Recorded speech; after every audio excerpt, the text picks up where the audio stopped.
This is 60 Seconds with Chef Craig Kuhns from Nosedive, a gastropub. So, Chef Craig, Yes, ma'am. tell us a little bit about Nosedive and the whole gastropub philosophy. The gastropub philosophy basically came from a lot of people go to bars, and then in England there was a little bit of a movement where there was something where it was a gathering place where you come to drink, you come to eat, and eventually people here kind of picked up on that. Where it was like, hey, let's have a little bit of nicer food where I don't have to just go to a bar and pick up some jalapeno poppers and wings all the time. Mm-hmm. Let's mix in a little bit of better cuisine with that, and with some great drinks. You know, if I want a great glass of wine, I want some good tap beer. I want other libation, like some shots or maybe a martini or something like that. So, and that's kind of how it really came about having a gastropub. First word is gastro, so that is food, and then pub. So that's kind of the short take on that. Well, I think that sounds like a great kind of combination of all the good things. But my one sort of other question about that is, I noticed that it's mentioned as comfortable and yet, what's the other word I was looking for? Comfortable and interesting food. How? What does that mean to you? What's your most vivid example of that? Here at Nosedive, of course. I mean, I think everybody's going to go to a bar to relax sometimes. I mean, a lot of times that's the whole point of going to a bar is relaxing. And if you can accompany good food with that, then I think you got something. You can really have a winner there.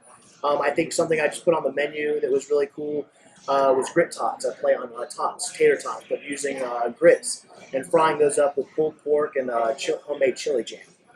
So I think it's very approachable, being like it's kind of like tots, but it's also kind of a little outside the box. So it's fun, it's imaginative, and I think hopefully people would enjoy it as well. So. I know I would. I'm a huge grits fan, so anything you can do with a grit, I love it. So tell me, who sort of inspires you in the kitchen? Is it a relative? Is it sort of somebody you know in Greenville? Is it? I think when it comes down to, I think it's what inspires me. For me, and I really like to do a lot of gardening. Around my yard, I also do a vegetable garden, and a lot of times that's what the most inspires me is when I'm out there working in the garden, and maybe like, for instance, I just did a dinner, and I grow mustard greens, and all these beautiful mustard green flowers came up, and I thought, what would be a great dish? And I kind of started to do a dish, and made me think about garnishing and using mustard flowers to do a dish for this dinner, and then also arugula sprouts. And then they started coming up, and I thought, wow, this would be really cool to use. So when I'm in my garden, it's kind of like people are like, I had this epiphany when I was in the shower, when I was driving down the road. While I'm sitting there clipping my tomato bushes, I'm like, I have an epiphany when I look over at one of my things growing. I'm like, wow, that would be a really cool addition or dish to make.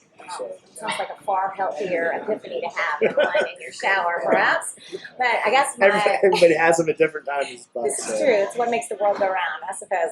Well, tell me a little bit about what you're thinking, maybe something that's inspired you for this year's Foodie Fest.